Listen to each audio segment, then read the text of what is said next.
Hi, everybody. Welcome to Kingdom of Honor. I am your host, Zanman Shane Sabuni, along with my good buddy, the Honorable Jeff. I'm not going to point to him this time because I noticed when I was pointing to him, I was pointing the right way on my screen, but it ended up flipping it when I was doing it wrong way. Are you that way? I'm not. You'll have to check on the video because you were pointing at me, but on the video you were pointing the other way. So Exactly. see if this one works. If we'll see if this one works. Oops, wrong thing. Oh yeah, okay, all right, fair enough. So before we get into our scheduled program, I do want to run through a few things. NXT like a marathon. Yeah, run through Boston. I can't even run to the bathroom. NXT sucks. That's why it's always running down your legs. Ew. The Cameron Grimes $1 Million Man thing is still entertaining. It did take a turn this week, so I want to see what your reaction is. They had $1 million face-off. It was going to be Cameron Grimes facing off against Ted DiBiase, and just like he needed to know why DiBiase keeps upstaging it. And DiBiase said, basically he needs someone to carry on his legacy, and he really likes Cameron, and Cameron is rich and really talented in the ring. He's just missing that one last thing to take it to the top. And of course, LA Knight comes out. Now, LA Knight has everything that DiBiase is looking for. He just doesn't have the money. So LA Knight is trying to convince DiBiase to manage him instead of Cameron Grimes. Cameron gets all upset, starts basically throwing a tantrum because it's supposed to be millionaires, not LA Knight. And then LA Knight attacks him. DiBiase stands over the top of him and basically says, "You're an idiot, and this is why you suck." And then did his laugh, and that was the end of the segment. The reason I bring it up is because it seems like it's finally going somewhere. It's just not stupid little vignettes anymore. It's actually moving. The story's moving along where it looks like DiBiase is now going to be managing LA Knight as a couple of heels, and Cameron Grimes is making his face turn that he probably should have made 6 months ago, and it'll keep them both busy for a little while. Yeah, hate it. LA Knight doesn't need a manager. He's already a great talker. He's already a great talker all on his own.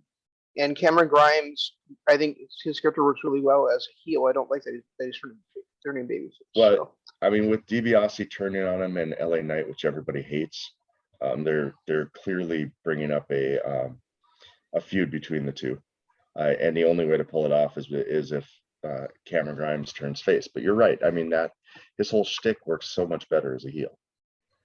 It does, and actually, I think he would actually work really well as a member of the Way, because he and Johnny both still have, that kind of goofy personality as heels. Well, and Austin Theory does too. Yeah. I mean, Theory is probably the biggest goofball out of the bunch of them. One of my favorite things is when he was going off on Frankie Monet's nails in Regal's office. But then again, too, Bronson Reed won the title last week. Of course, the Way wasn't on this week, but we had to sit through a tremendously boring interview, promo, whatever, with Bronson Reed in the middle of the ring, and of course, he was cut off by not Andrade, the other one, Escobar. Yeah, Escobar. Who? Oh my God, they're transitioning into an Escobar versus Reed feud. Yep, and it was not Myron Reed either, but Bronson Reed.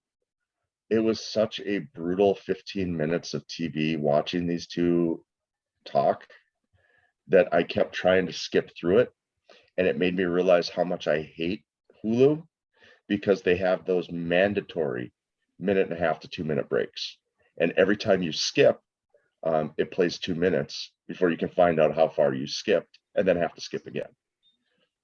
So, yeah. Why do they insist on making guys like Johnny Gargano and Cameron Grimes these goofy heels, and yet when you look at a guy like Bronson Reed, or you look at Impact, you look at AC Romero, they insist on making those guys baby faces when they should. When they're both guys that should be monster heels in the vein of Bam Bam Bigelow or Vader. You know, they or should King be Kong dominant. Bundy, or uh, Yeah, you know, how many other? I mean, even when, I mean, granted, they did try to make what's his name, the guy that played Earthquake, no, Shark, John Tenta. They tried to make him a baby face, and it failed miserably, so they had to put him under a hood to pull it off.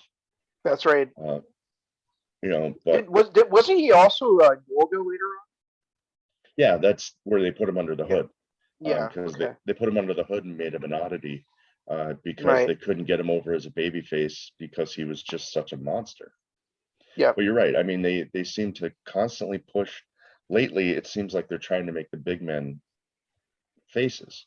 You know, and you look at somebody like Elgin. I mean, Elgin is not a monster, but he's big enough to where he should never be a face ever. He just works so much better as a monster heel. Yeah. If he's ever going to get a job anywhere. Which I highly doubt. I mean, he's burned every bridge he's ever been in, and you know, been over. And I don't think him or Tessa Blanchard are ever going to work again. At least not. They might in the Indies, but I doubt they'll ever work for a major promotion again. And then running over. Tessa probably will work somewhere in Mexico Yeah, probably like AAA. I mean, because she's got her doctor connection. Right. Oh yeah, I guess Daga's CMLL, so she might end up there. And I know she was working for CMLL when she got fired because she was in Mexico. Right. But and then moving over to AEW, again, quality matches, horrible segments, sick of Sting. Wait, Jeff. sick of Sting. I did before we go further with this. I just want to point out to everyone that we are actually recording this the day before Double or Nothing. So Yeah, this will air the night after Double or Nothing. We're actually recording it the day before. So and that's the reason I wanted to bring it up, is because this was a go home show and it was on a Friday night, like night, like 9 p.m. Central Time. You know, I got up at 7 this morning, so I watched it this morning. But it was entertaining. Again, like I said, quality matches. I'm sick of the Sting stuff. I'm sick of Ethan Page and Scorpio Sky being a tag team. I've noticed that the Dark Order really doesn't do much except run in to save the face in every opportunity. It doesn't that's matter true. who the face is. It doesn't matter who the face is. They just run out there to save them if they're getting double teamed. This week, it made a little bit of sense because Darby Allin faced off against, I can't remember they were calling him Peter Avalon's group. You know, they have a different name on Dark and Elevation than they do on Dynamite. On Dynamite, they were called the Wingmen. And it made it was and I can't remember for the life of me what their name was on Elevation and Dark, but Darby That's gets the into. That's the group that JD Drake's a part of too, right? Yep, JD Drake, Peter Avalon, Caesar Bononi, and Nick Nesmith, Dolph Ziggler's brother. Oh, I forgot about Nick. Yeah, that Caesar Bononi. That guy has some serious talent. He could be a star. Yep, and he faced off against Darby Allin this week, and it was a quality match. Of course, Darby got the win, all beat up and everything, and they call out Sky and Ethan Page. Ethan Page, they come out, cut a little promo about how they're going to save it until it's being paid for. They're not giving it away for free, you know, typical heel crap. And then Avalon's group attack them from behind. So, of course, Sky and Page see the numbers advantage with Darby Allin and Sting getting beat up. And so they run to the ring. And then, of course, here comes the Dark Order.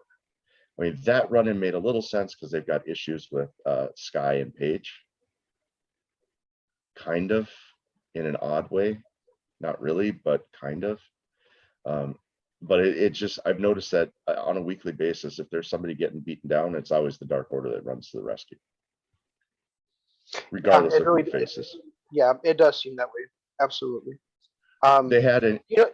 You know when you started seeing Sky and Page, I kind of got lost in that because because they've also got Hangman Page there. Right. And then that got me thinking, the way that my mind works, like, what if like down the line, Hangman Page actually does get where we think he's going to get, and he's actually world heavyweight champion, right?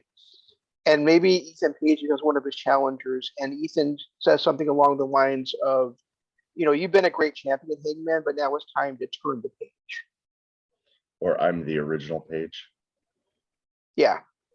And feud Yeah. over the last name or something. Just something stupid. Or I'm going to be the title page. I think that'd be like really a really cool way to do something like that. I'm just like be the title towards page. the future.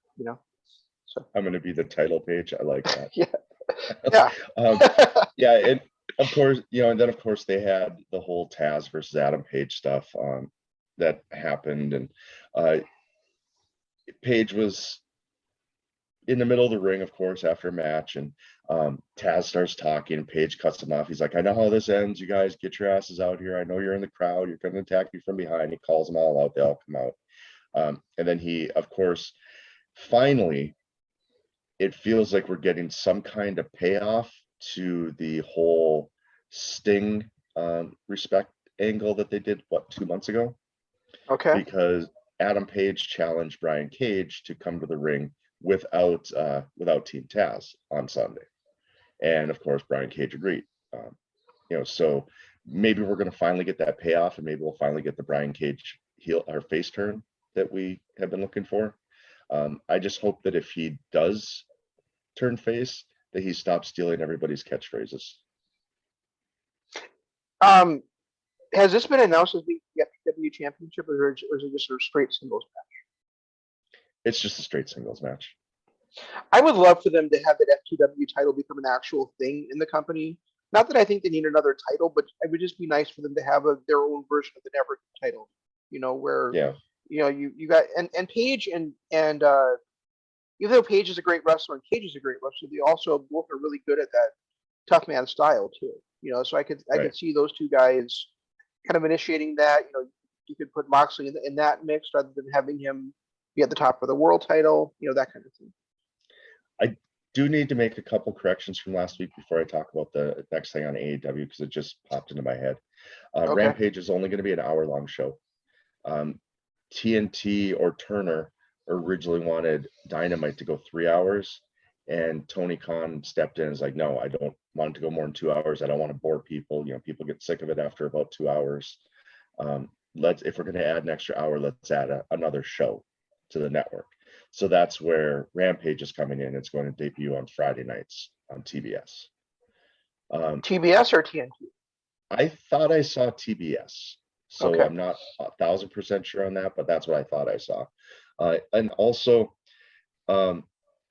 TBS, TNT is more known for sports and guy movies and things like that. So wrestling kind of fits well there. TBS is actually in more homes, like a 1.5 million or 1.2 million or something like that, more homes nationally. So it's kind of a win. I didn't know that. That's kind of cool. Yeah, it's kind of a win if you think about it for AEW to move to TBS, because now they're going to have a lot more exposure.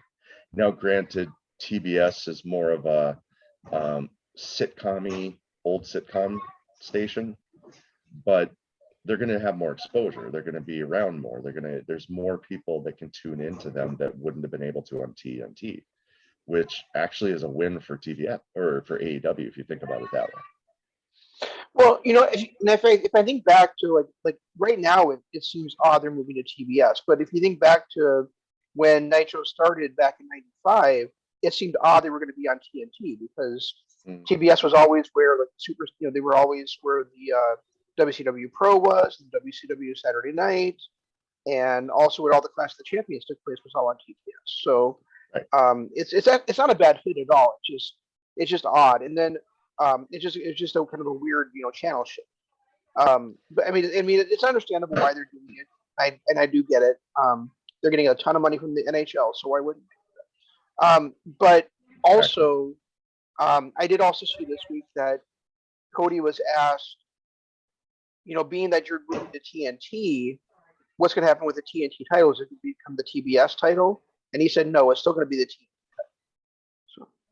So, because TNT is who took the chance on the promotion in the first place. Well, and they also explained it a different way too. TNT, and I guess I didn't put two and two together, when they originally did this. Now, granted, it should have been still defended on Dynamite, but we were talking about it's a TNT title, needs to be defended on TNT. But somebody said something that made perfect sense.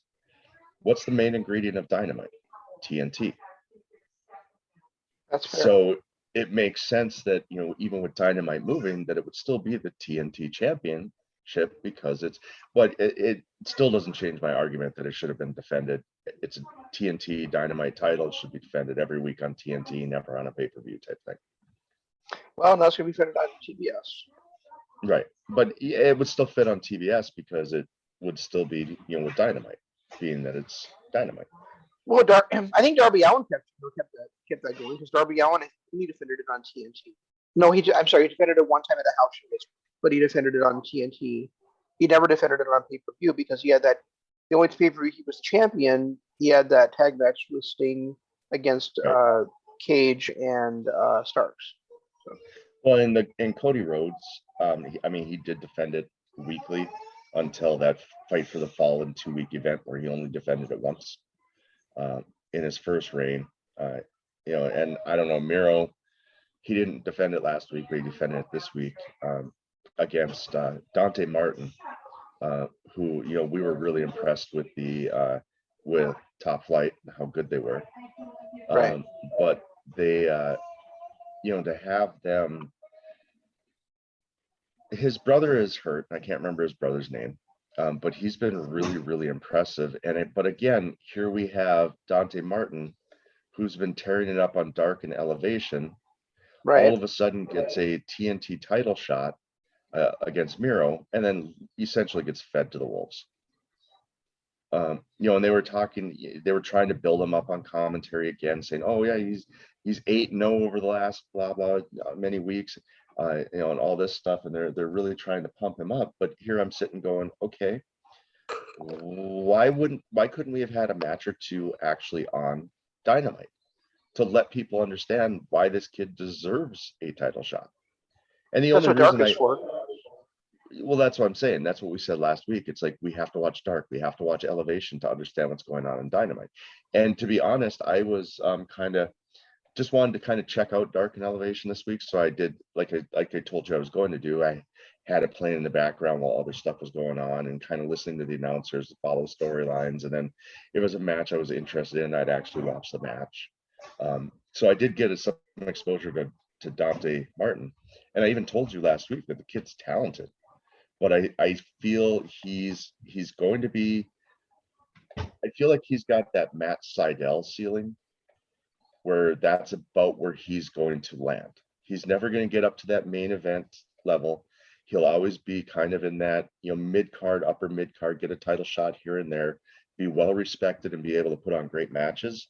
But I don't see his current personality ever getting him above the Matt Sydal level. Well, and you know, does he really need to if Darius is going to come back?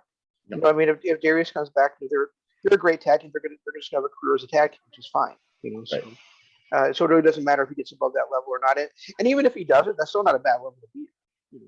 No, exactly. And that's when I was looking at him, he reminds me a lot of Matt, especially Matt when he was in his Evan Bourne stage and when he was in Ring of Honor before that. He reminds me a lot of that Matt Sydal. And you see where Matt Sydal's career has gone. And part of the reason Matt's probably never got any better than it did was because of his recreational use, whatever, that he, you know, that got him kicked out of, you know, WWE basically, and got him kind of tossed around from promotion to promotion. Got him kicked out and banned from Japan. Yeah, you're right. Yeah, because he was scheduled to win, along with Ricochet, to win the Junior Heavyweight Tag Team Championships, and then he couldn't. Then he was at the airport, and they caught him with a whole bunch of weed and shit, and kicked him out of the country and banned him from coming back in. Yeah, and you wonder how high if his ceiling would have been higher had he not chosen that. You know, another guy that Dante Martin. Yeah, you do, but at the same time, there's other guys that had higher talent level that did the same sort of stuff, and Jeff Hardy. Jeff Hardy, Rob Van Dam, Yeah. they got caught that way, and maybe they didn't get elevated back in WWE, but they did in Impact, for instance, and Seidel was an Impact. He didn't get first. Well, I mean, Jeff Hardy actually got elevated after his problems. I mean, that was a big storyline between him and CM Punk. That's right. It was. That's right. Okay. But another guy that Dante Martin kind of reminds me a lot of is PJ Black. He's got that same, and to be honest, and they were in WWE. Yeah, and to be honest, if you're Dante Martin and somebody says your ceiling is going to be Matt Sydal, PJ Black, why would you be upset at that? I mean, those two are two of the most respected names in wrestling. They've been putting on great performances for decades. They're always that solid hand to rely on. They're always there to to help along. And now both in their later into their careers, you can see them helping other wrestlers. I didn't mean it. I don't mean it as an insult that that's your ceiling. I mean, to be honest, if you're a young wrestler, someone like a Matt Sydal or PJ Black would be something to honestly strive for. Yeah, it sure would. How respected their careers were. So I'm assuming that Miro kind of worked the floor with on. Oh, it was terrible. It was just a terrible match, and but it comes back to that malaise that we were talking about yesterday. Had I not watched Dark, had I not watched Elevation, listen to him, I would have no clue who Dante Martin is, why he's showing up on TNT, and why he's getting a TNT title match. I would have no clue. Yeah, you would have been in the dark. Yep. Yeah. But that's that general malaise and frustration with AEW is that I wouldn't have had any clue. We would have been complaining about Dynamite this week, going, "Who the hell's Dante Martin? Well, I know he has a tag team partner, but why is he getting a title?" I would have had absolutely no clue had I not watched Elevation and Dark. No, I mean when you and I were growing up, we had things like WCW Pro, and we had WWF Superstars and WWF Challenge. But those were all like 1 hour shows. Every 6 weeks you'd have a Saturday night's main event or a Clash of the Champions. Right. And they built storylines though on those lesser shows. And now organizations need, well, I shouldn't say every organization, but WWE needs both Raw and SmackDown, and AEW needs their Dark, their Elevation, and their Dynamite to tell these stories, plus BTE. It's and I don't know where like the major promotions lost the ability to tell a story in with an hour or two a week, as opposed to 5, 6, 7, 8, 9. Well, you look at a perfect example of that is look at WrestleMania 3. They built a 4-hour card in 3 months that had 15 matches on it, and 14 of those 15 matches had a story behind it that was built on their 1 hour weekly program. Exactly. And it was every single match had a storyline that we were invested in, and they were able to do that in 1 hour a week over a 3-month span. After, well, I guess some of them did take a little bit longer. They'd been going on for 5-6 months, because some of it did start before the Royal Rumble, and then they used but they used to use their weekly program and pay-per-views to sell a storyline to lead up to WrestleMania. So you would have a whole year worth of storyline building, which I personally miss those days. I hate the fact that things are rushed. I hate the fact that, in WWE, they've got to do their three-peat. Whoever the main event challenger is, they have to have 3 matches. And it's 3 straight months back to back to back. That kind of stuff annoys me, but I don't want to get back into that again. I don't either. Inner Circle had first of all, they're doing the perfect wrestling trope. Whoever's standing tall at the end is not going to be the one to win, especially when Orange Cassidy comes out and hits Orange Punch on both Omega and on Pac, and then holds the belt up. He's not going to win. But then the Inner Circle. The Inner Circle comes out and they do if this is the last time we're all together, I just want you all to know I love you and all this stuff.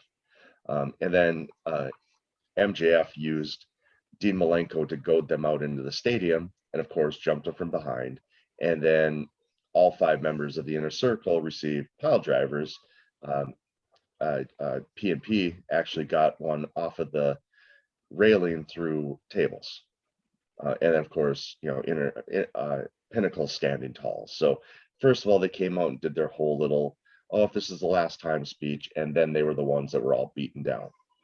So it's, unless they pull some super swerve with both of those, they're following normal wrestling progression.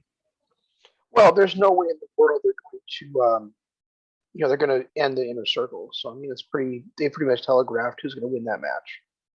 Yeah, I mean, and they even had Bischoff come out before talking about how on this very night, the greatest faction of all time debuted on this very channel, which I thought about it. Yeah, that's Scott Hall debuted on the 28th of May.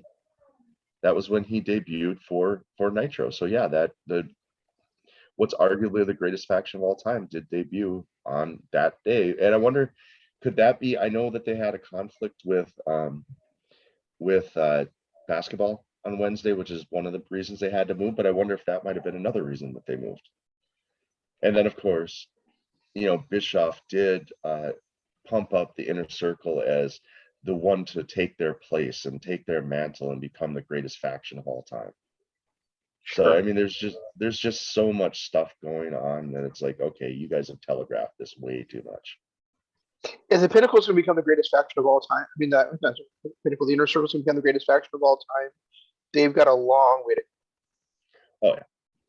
Yeah, I mean, you got to look at, even to be on nation domination level, they got a ways to go. They're not even on that level yet.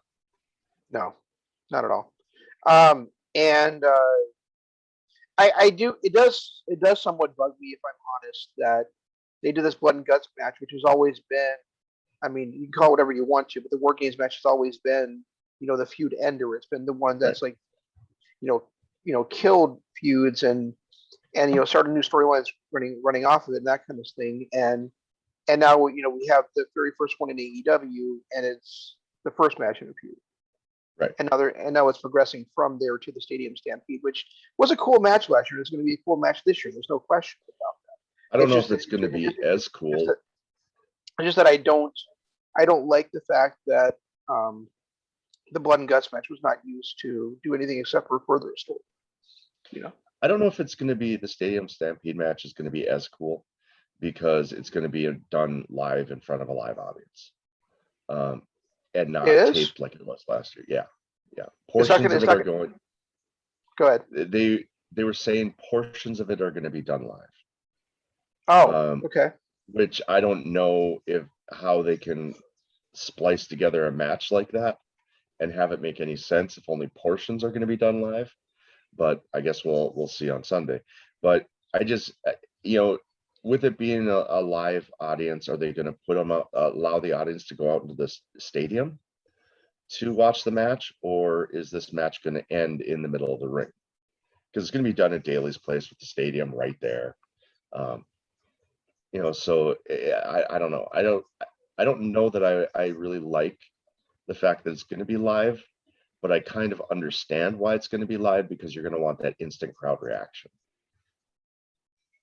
and not make your in-house audience sit through a pre-taped video when they shell out that kind of money.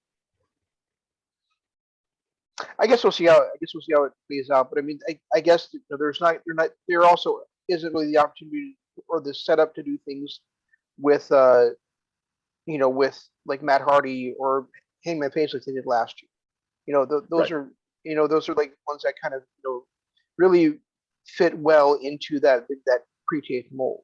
So right. without that stuff happening, it's not like they've like set up like Sean Spears to be a great guy to be doing a pre-tape thing with, or you know FTR or anything like that. So it's probably fine. This can be all, or at least partially.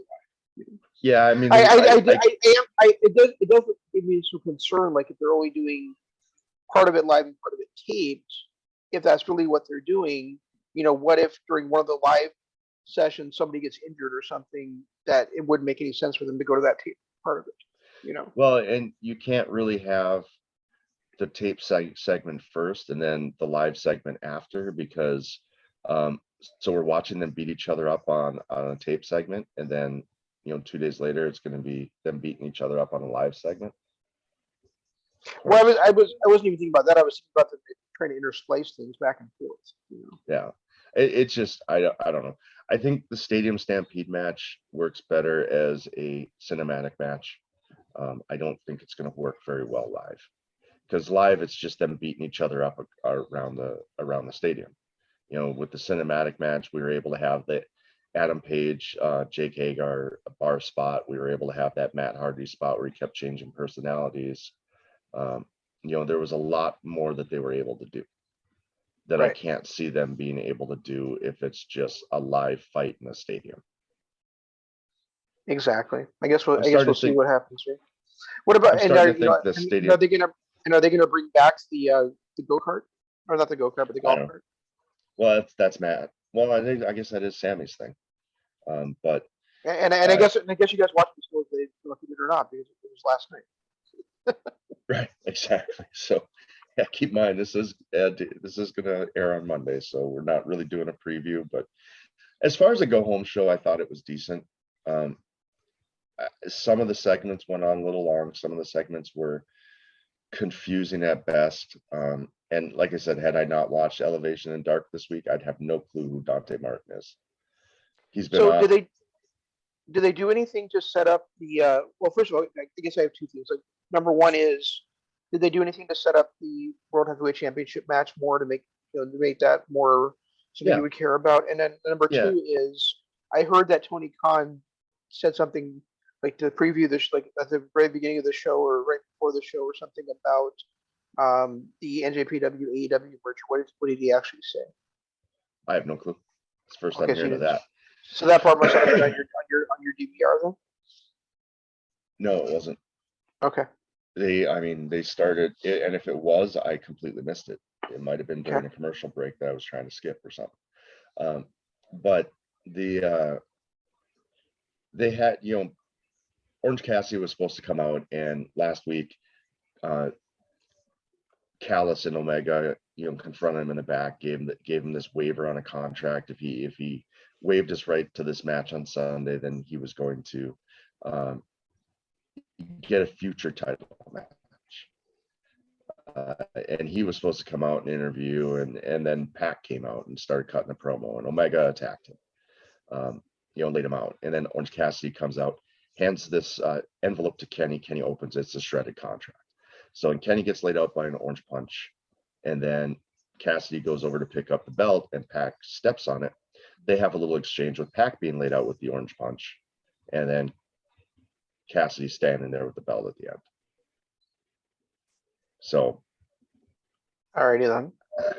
Yeah, now what did Khan say? Because that was the next thing I wanted to talk about, was the AEW NJPW stuff.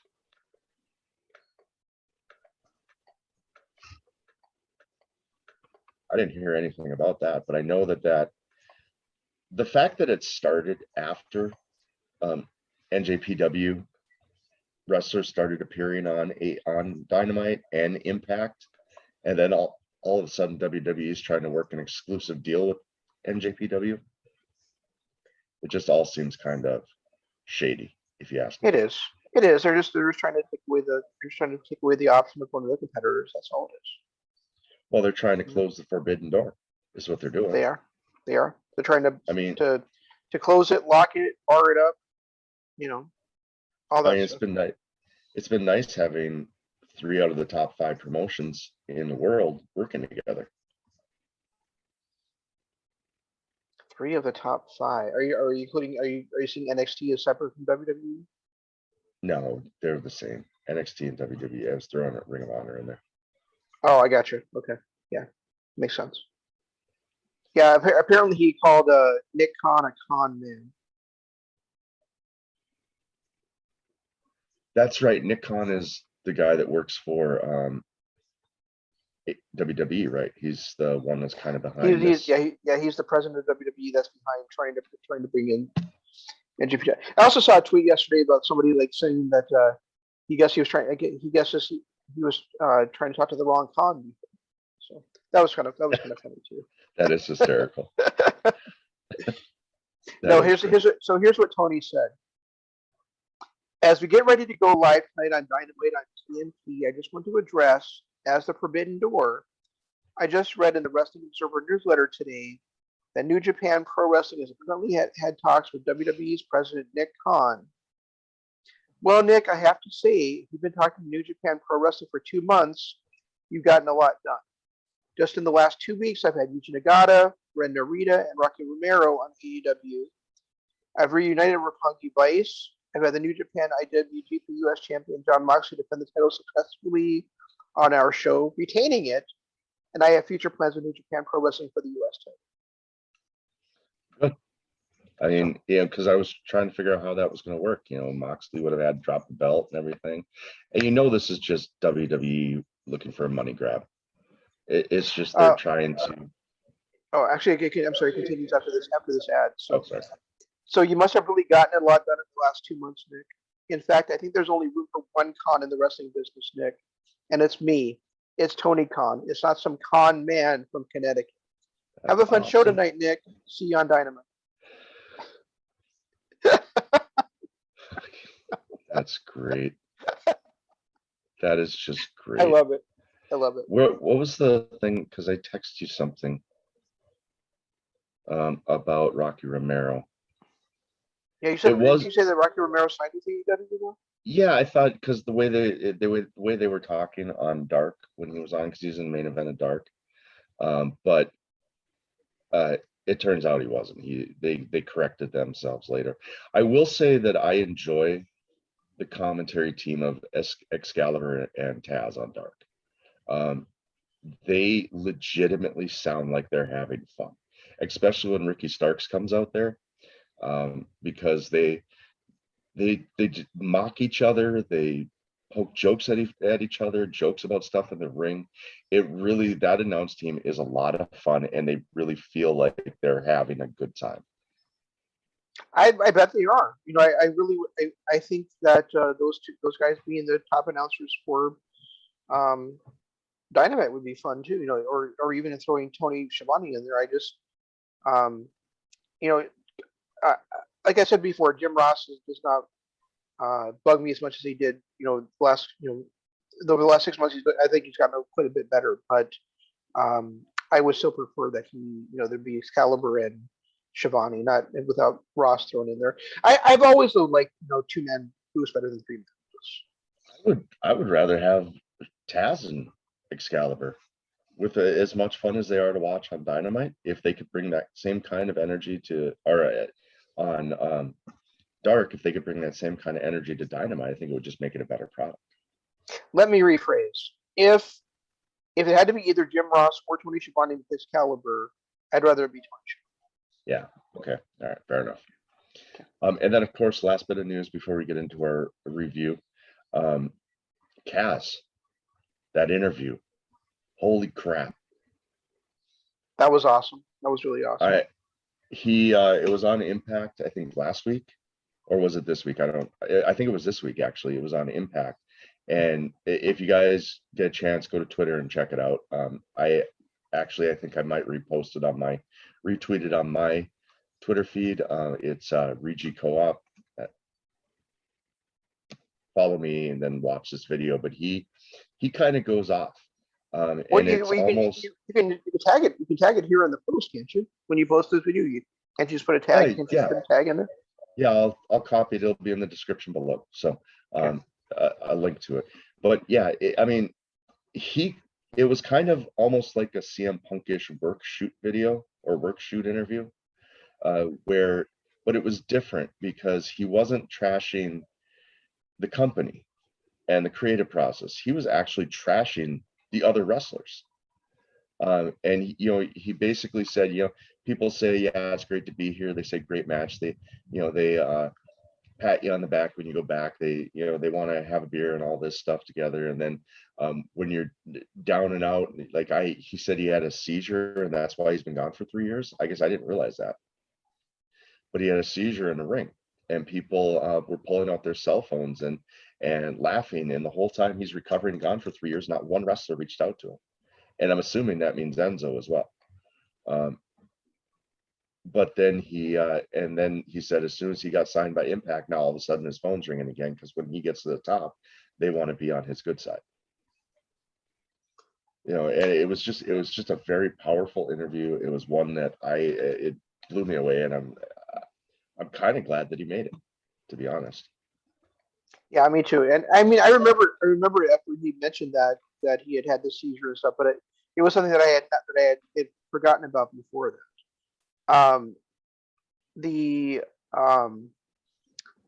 Yes, I mean so obviously that happened before the Madison Square Garden show. The Madison Square Garden show was March of 19, right? So right. Yeah, so it might have been like a year before that he had that seizure and stuff. Possibly. Yeah.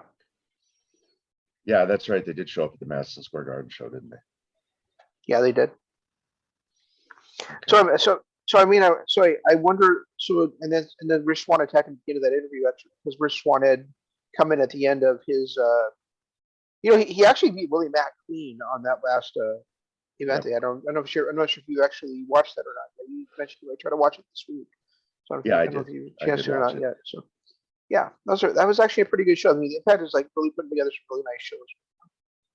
Yeah, their pay-per-views are turning out nicely. I like the fact that Moose is the next competitor for Kenny Omega. I think, and that's against all odds on June 12th. Yeah, the only thing that bothers me about it is that I think Moose should be the one to take the title from Kenny, and I can't see Kenny losing it this quickly. Not when he's building up all this other stuff. Unless Kenny just has a very, very bad month and he loses the belt tonight or tomorrow, or I guess last night. But if he loses the belt on Sunday to Pac, or I can't see Orange Cassidy, but Pac, I could see Pac as AEW champion, and then he loses to Andrade. That match is what, 2 weeks from now, and then loses to Moose on Impact, 2 or 3 weeks or something like that. Well, 2 weeks from now is the match against Moose. 2 weeks from today, as we filming this. So I'm not sure. I guess I'm not sure when the AAA matches, but yeah, I mean that's in June also, though, I believe.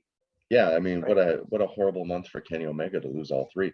But then again, with the way things are being built, storyline wise, and the Good Brothers and Bucks, and he's not losing any of those belts. Well, maybe the AAA belt, but definitely not Impact. And it's been like a year since you and I sat here on our, at that time, just a podcast, but still on YouTube, just saying that Moose should be winning the Impact World Championship, right? It's been a year. Exactly. And he was a TNA World Champion for a while, which he basically, he brought back, and he dominated that championship. And now he's the one facing Kenny Omega for the championship. But you're right, he's not going to be the guy to beat Kenny Omega, as much as I would like him to be. I think that'll probably be Sam. Well, that's the thing, is he should be the guy to beat Kenny Omega. I agree. I just don't think he's going to be. Right, exactly. He's being fed to the wolves right now. And it wouldn't make any sense. And honestly, it would not make any sense for them to have the title change on an Impact Plus special instead of their July pay, right? Because why have Kenny be your world champion if you're not going to make money off him? And exactly. The way to make money off him is to have him sell pay-per-views for you, not to sell Impact Plus subscriptions for a month or two. Right. Yeah, exactly. Yeah, I just don't. I wish that maybe somebody else had come out of this. Maybe Eddie Edwards. Maybe even Ace Austin. And keep in mind, Ace Austin has a title shot in his back pocket that he can pull out at any time. And I'm just salivating at that match between Ace Austin and Kenny Omega. That's something I just really want to see.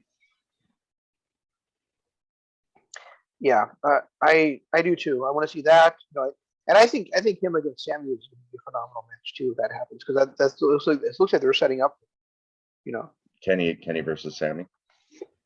Yeah, because because Sammy was taken out by the Good Brothers to stop him from getting a shot at the title. You know. Right. Yeah. And it's good. Sammy deserves that push. I mean, what, 2019, 2018, he was on top of the world.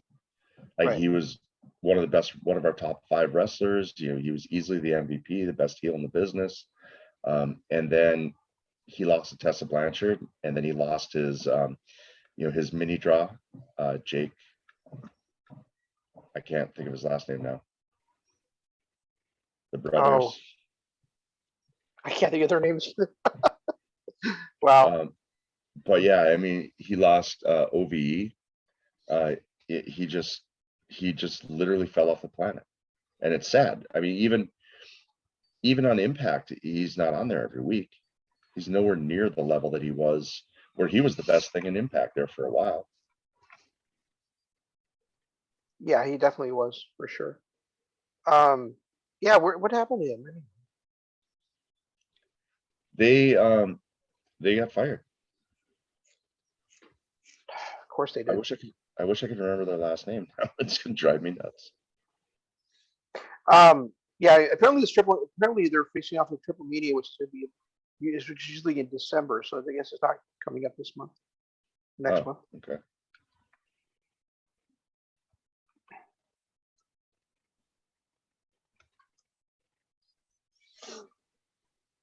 Sorry guys. Jake Chris. Jake Chris. Jake Chris. Yeah. Jake and Dave. Which Jake, I thought Jake was really talented, loved him. Thought that he had a ton of talent, kind of a little bit weirded out that they're no longer wrestling. Well, Dave apparently had a lot of sexual allegations against him after the speaking out movement. But Jake ended up just kind of quitting because they fired Dave. So, yeah, it sucks. That's too bad, because Jake had so much talent. I know. I mean, when they split as a tag team, Jake just shown as the Exhibition champion and just in singles competition. And yeah, he was fantastic. So, well, hopefully being the mini draw and the golden draw and all that stuff. And again, on speaking out movement, ruining talent. Marty Scurll hasn't worked in over a year now. Yeah. No longer with the company. NJPW backed out on him. Ring of Honor fired him. NWA backed out on him. Speaking of which, we were talking, I didn't even realize that NWA was still producing products. Now all of a sudden I'm getting notifications on YouTube for him again. And Velvet Sky is one. Velvet Sky and Tim Storm are 2 of the 3 announcers. Oh, interesting. So I might actually check that out just to see how they gel together. Yeah, I guess we'll see how that. Well, I'm not gonna see how that works out because I'm not gonna watch NWA. It's just another YouTube show. Yeah, we're like an hour into our show. We have not even talked about what we actually were planning on talking about today. I mean, there was a lot of good stuff going on in this. That Kevin Steen, Davey Richards match was great. The fight without honor was great. Not sure on the Roderick Strong versus Fit Finlay how I really feel about it. I did like Elgin versus Cole, and I really liked the Jay Lethal Tommaso Ciampa match. Yeah, I'm kind of on the fence about the 6-man tag between ANX and TJ Perkins against the Bucks and Mike Mondo. I'm pretty much on the fence about this entire show, honestly. There really wasn't anything that stood out to me as being great on this show, other than Kevin Steen just being Kevin Steen. That's pretty much it. Steen versus Richards was not as good as I wanted it to be. It was good, but I would say it's probably like a 3.5-star match instead of a 4 to 5-star match, which, we've come to expect watching these Ring of Honor shows. We're going to get a match of the year contender pretty much every one of these shows, right? Right. And a couple of them we watched have been are up there in our top 10 pay-per-views of all time, right? Best of the World 2011 and Final Battle 2011 are just two outstanding pay-per-views. Right. And this one just did not hit anywhere near that level to me on any of the matches. I did think, like the over-the-top performance by Kevin Kelly with the fight without honor was kind of fun. But I didn't really. It's weird because every time that the Briscoes get together with World Greatest Tag Team, I'm looking forward to it. I think I'm going to really enjoy it, and it's going to be a great match, and it never is. It never lives up to what you think it's going to be. No. And I was going to say that about Kevin Kelly. I thought Kevin Kelly and Nigel were actually off their game on this entire card. Kevin didn't seem as smooth as he normally does. No. I felt like his little over-the-top performance about the ether rag at the end of the fight without honor was, how do I put this nicely? Brutal.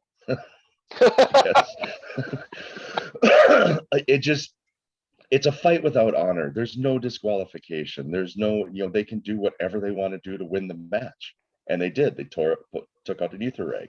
And Kevin Kelly is screaming about how that should be reversed and they should not be able to win. It's like, Kevin, that's the rules, brother. They did what they needed to do. The rules are, there are no rules. Exactly. Right. And that's what I felt like he was getting at too, is he said he hated to see the titles, change hands that way, and he did acknowledge the fight without honor, but it sure seemed like he was trying to say to Jimmy Corderas, I think it was, or no, it was who was it? Paul Turner, right? Yeah, he was like Paul, smell this thing, you smell it in the air, and he needs some help, and it sure seemed like he was trying to tell him, they cheated this way, you got to reverse the decision, but actually he ended up expanding it to, we need to get this guy some help, it was just kind of, I don't think that, we've seen other pay-per-views from other companies where being in Canada in that bizarro land has made the show better. I don't think that happened with this show. I think it made it worse. I don't think that the reaction that Kevin Steen got was really representative of what he's been getting in other shows. It was a lot like Bret Hart in 97, 98. Yeah. He was cheered everywhere except America. But now that you bring that up, there were a couple of odd things. Like another part where I was like, it felt off to me was the fight without honor. When Jay comes out and they're like, "Where's Mark? Where's Mark?" And then Jay says, "Oh, he got held up at the border." Oh, he got held up. Well, that makes sense because he doesn't. Seriously, you guys were at the building at like 8 o'clock this morning. You didn't realize Mark wasn't there until just now. And then to have Mark come out wearing hockey gear, both of those were just really odd moments. Yeah, they were. I did not. Yeah, there was really nothing for the show for me to sink my teeth into until, like I said, the main event, just Davey being Davey and Kevin being Kevin. But it's still, and I love the finish. I thought the finish was really brilliant. And this is something that, if you listen to, I haven't listened to it in a long time, but if you listen to 82 Weeks with Eric Bischoff, he often will talk about how, they could really book strongly, but they could never book a finish. Their finishes always suck. They had nobody that could book a finish. Well, Dustin Johnson can book finishes like crazy, and before him, Gabe Sapolsky could book finishes like crazy. Ring of Honor never had that problem. They couldn't book a finish. And this was another, just a great example of it where,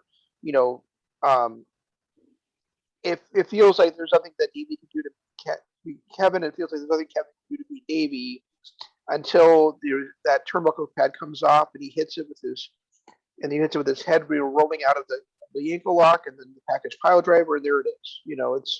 It's just one of those things where it feels like it's a match that could go either way, or maybe it's just going to go to a draw because neither guy can win. And then there's that thing that's just kind of happens by happy coincidence, and we've got a new champion. And not only that, but once again we have a heel winning a match clean, which was not the first time that happened on this card. No. So Yeah, and I mean I was starting to get frustrated because I kept asking Steve Carino questions and then it'd be dead silence. So I was thinking, why can't they get his mic fixed? And I don't yeah, know if his mic just wasn't working and Kevin Kelly on the fly said that he sat here on commentary and didn't say a word, or if he really was sitting there on commentary and didn't say a word. And that's why I couldn't hear him. I thought they panned to him once and I thought I saw him talking. But that was distracting. I love the formation of scum at the end of it with Carino getting in the ring and hugging Kevin Steen. I love that Court Bauer refused to hand the belt to Kevin Steen. yeah. It was such a Not great no. performance. It wasn't Court Bauer. Oh no, you're right. You're right. Oh, I got to give his name what's right his? off my head. Yeah, Kerry Court Bauer's Silken. MLW. Yeah, Yeah, Kerry Silken. Court Bauer's MLW. But yeah, Kerry Silken refused to hand him the belt.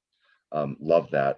I just performance by everybody involved in that ending. Jimmy Jacobs, Kevin Steen, Steve Carino, Kerry Silken, the referee, just everybody in that final little after match sequence was just brilliant. Yeah, it was. And the next one in our timeline actually has a rematch between Davey and Kevin for the title too. So no, hopefully the match is better, because I felt like this match did struggle at times. It was more about the pile driver than anything else, and I wish they had, I don't know, actually put on a wrestling match instead of trying to get to a pile driver. It was cool seeing Davey pull out the DR driver. it was. Yeah, that was kind of cool seeing that happen again.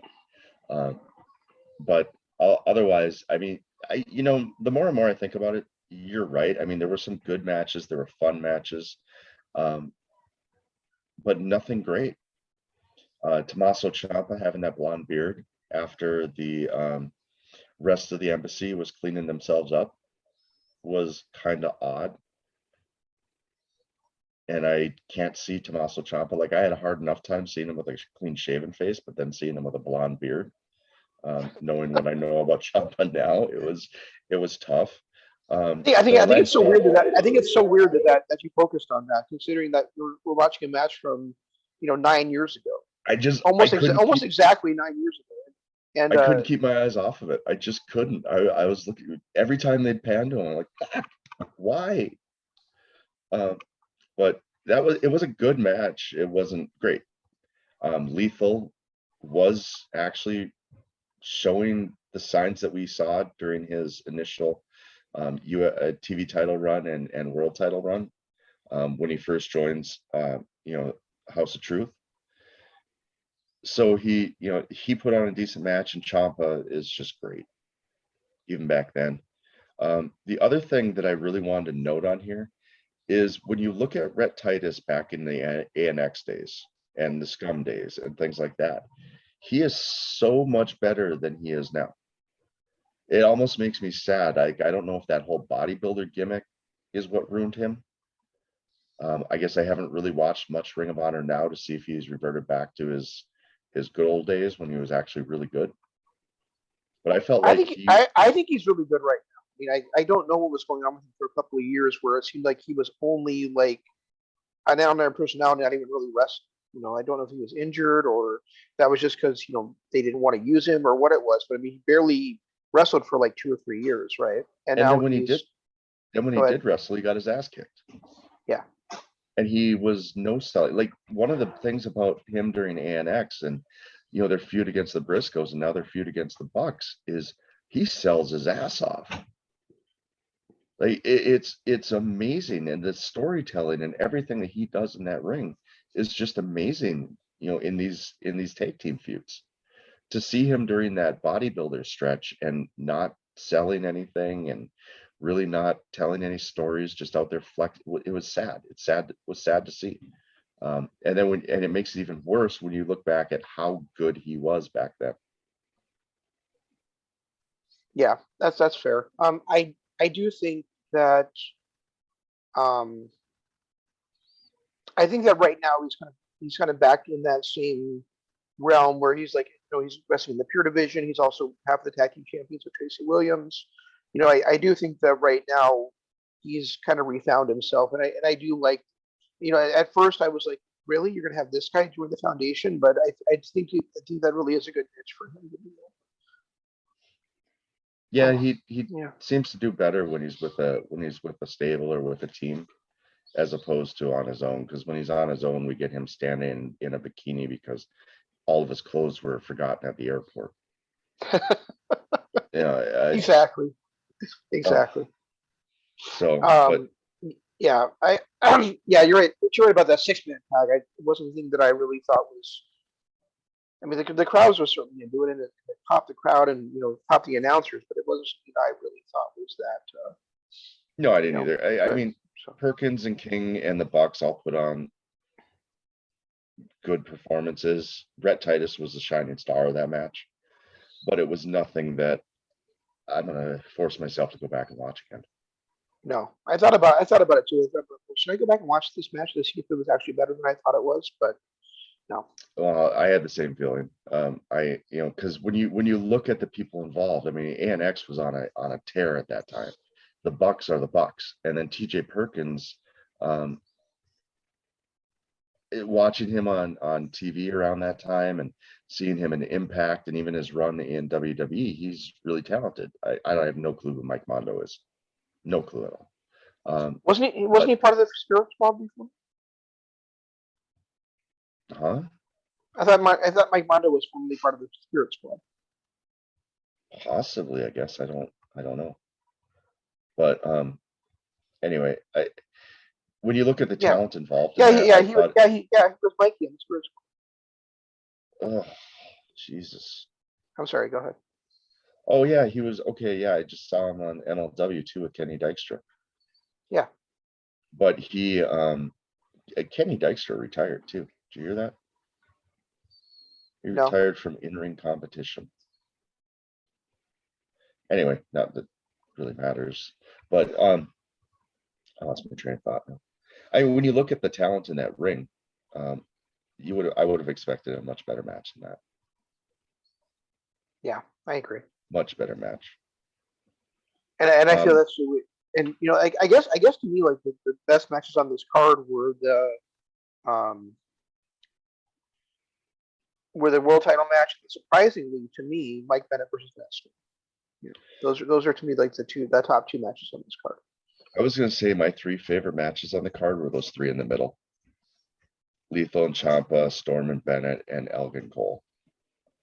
I forgot Elgin versus Cole. Yeah, that. I love the ending. I guess I didn't like Elgin versus Cole that much. Sorry. Go ahead. They're my 3 favorite on the card. Not like I'm saying these are great matches. Everyone go watch them. But if I had to pick my 3 favorite, it would be those 3. I loved Brett Titus, his performance. The rest of the wrestling was okay in that 6-man. The Rhino Eddie Edwards was just boring to me. The Roderick Strong fit Finley. I felt like too much emphasis was on Finley, and even though the Claymore sick kick was used, and it's always fun to see that, it just didn't have it. I didn't think the Fight Without Honor lived up to like the expectations, and Kevin Kelly's performance was just so bad. And then I wasn't, outside of the ending of the Steen versus Richards, I'm not sure that I really liked that match either. Fair enough. But I will say Lethal Ciampa was a solid match. Storm Bennett was a good match. Could have been great if Brutal Bob hadn't gotten involved. I think that took it away a little bit. And I really like the Elgin Cole match. I think the wrong guy won, but I still like that match. You don't think Elgin should have beaten Cole? I think Cole should have finally went over. No, that's bullshit. I think Cole, I watched this and I'm like, I can't believe Cole was being pushed the way that he is at this time. So. Well, yeah, I mean, But you know, but you're also, this is also coming from a guy that has never been sold an Adam. So right. And I've always been, he's always got that something, kind of like Eddie Edwards had with the Wolves, where, when you look at it, of course, we love, you like the technical style and of O'Reilly and Richards, but Edwards and Cole were the ones that actually had that undeniable it's fan deniable. behind them It's deniable. Trust me. to some people. But you can look at them and you can understand why they were the breakout stars. I honestly cannot at this time. Yeah. If I look at it now and I look at it like 2015, 2016, I can see the full personality. Here, I don't see it. And we've been talking about it the last year we've covered this period of Sinclair of Honor. Is it was not, this was never something that to me was identifiable in this stage. I mean, even if you watch their tag matches, to me O'Reilly had more personality. So, and the crowd was even more into O'Reilly than they were Cole. So why Cole got the push over O'Reilly at this part? I mean, here O'Reilly's interest, that definitely played into it too here. But why Cole is getting the push over O'Reilly in this area, in this era, I don't get it at all. It could have been the fact that Richards and I, was and I, champion. and I also think that you're looking back on this, knowing what happened and seeing a Cole that was not there. Possibly, it's possible. I think watching his Ring of Honor title run right before he got kicked out of the Bullet Club, especially his match against Daniels, he just was such a great heel, even though he wasn't a great in-ring worker. And of course he became even better of a heel and a much better in-ring worker once he moved to NXT.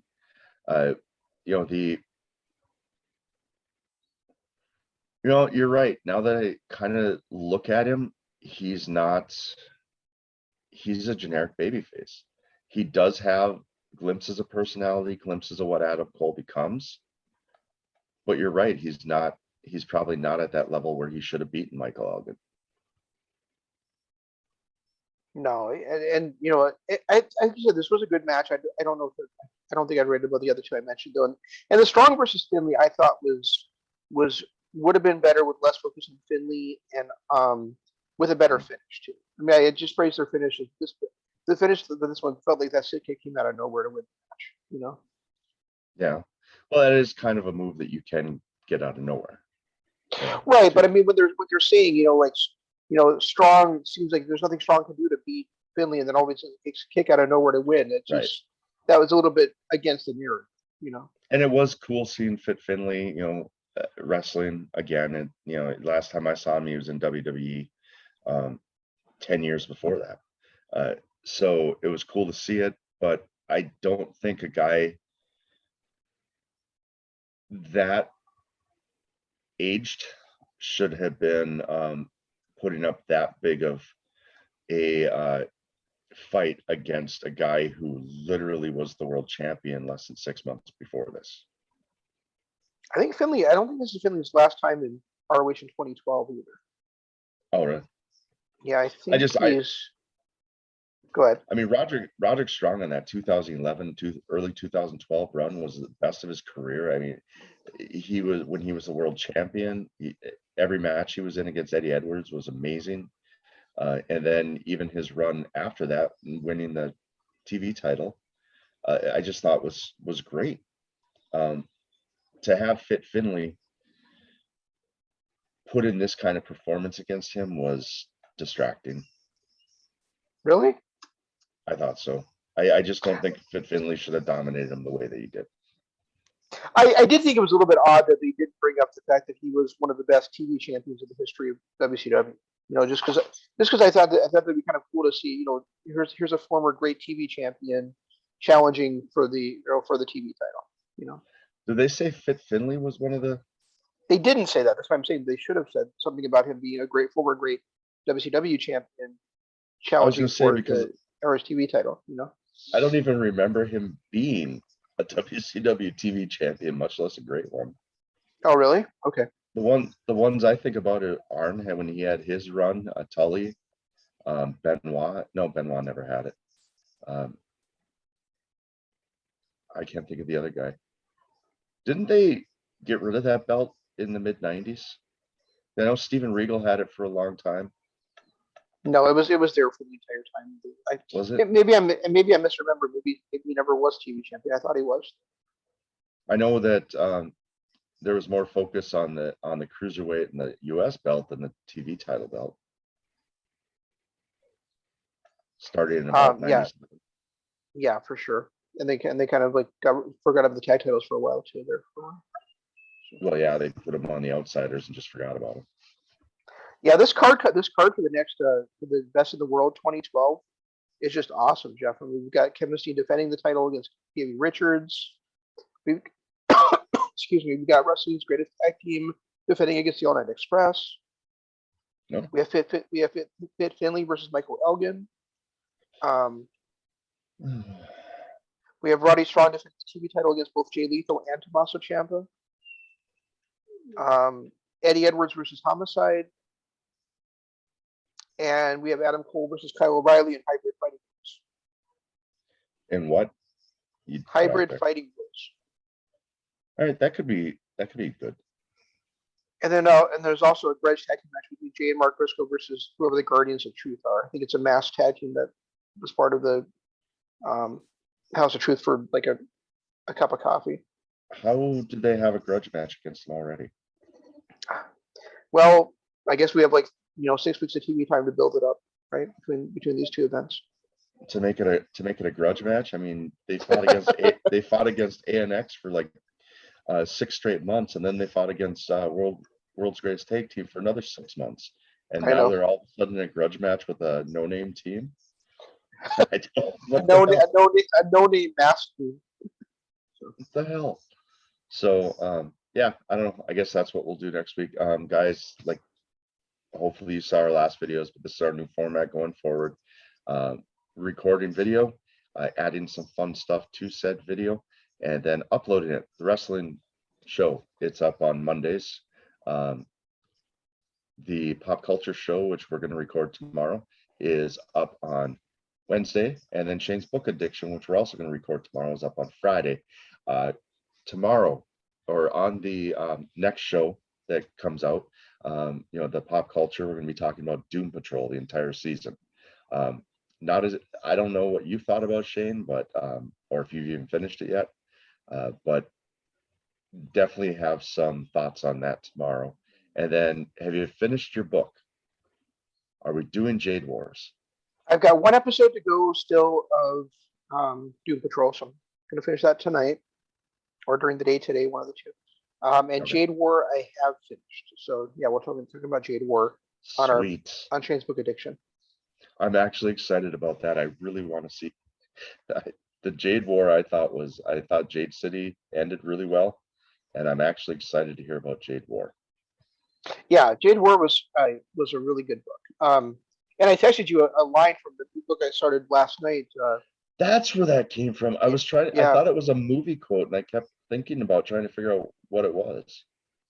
No, it was from The Dark Age by Pierce Brown, and the quote is this: "I no longer fear the veil. I am the walking dead. Woe to those who cross my shadow." That's just fucking badass. Ooh, yeah. So that's from the 5th book of the Red Rising series. So that book review might take a while. She's got quite a bit to explain to you the entire story leading into that book before we actually talk about the book. Well, whenever we do that one. So.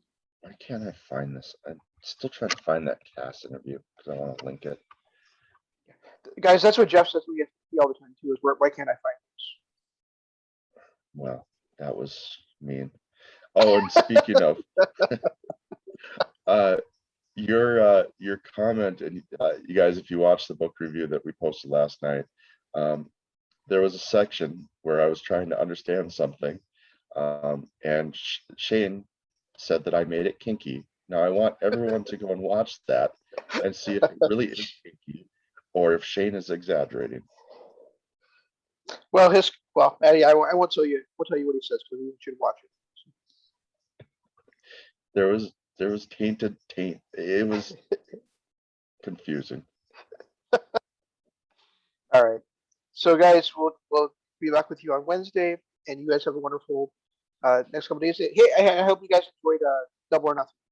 Last week. Before we go, real quick, guys, check out our Patreon, patreon.com/Kingdom of Honor. All of our archives in one place, all the way back to the origination of the show. And then, of course, these YouTube videos and everything else is going to be up there. Small donation to get a hold of some of the exclusive was only found on Patreon to hear some of those shows.